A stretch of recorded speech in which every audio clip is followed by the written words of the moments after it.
Bannir l'excision en Égypte, c'est l'objectif du gouvernement qui annonce vouloir durcir sa législation avec un projet de loi prévoyant jusqu'à 7 ans de prison pour toute personne pratiquant cette mutilation.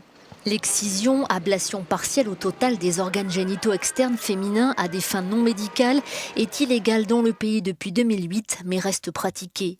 Selon un rapport de l'UNICEF publié en février dernier, plus de 200 millions de femmes et de jeunes filles dans 30 pays ont subi une mutilation génitale.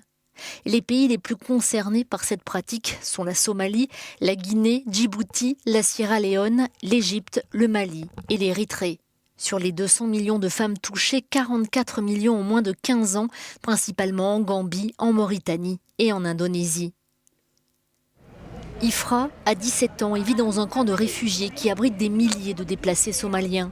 Elle a souffert de nombreuses complications après son excision.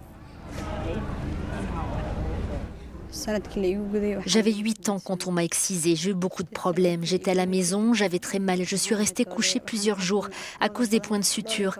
Mes jambes étaient attachées pour être sûre que je ne bougerais pas, pour que les points de suture restent en place. Je ne pouvais pas uriner normalement. Je devais me coucher sur le côté pour uriner. Le docteur Mariam Omar Salad explique que cette pratique peut entraîner des complications majeures lors d'un accouchement pour la mère comme pour l'enfant.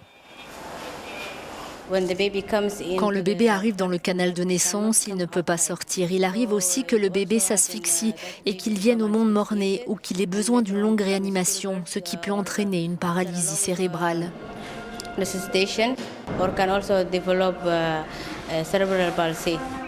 Les mutilations génitales sont reconnues au niveau international comme étant une violation des droits fondamentaux des femmes et des filles.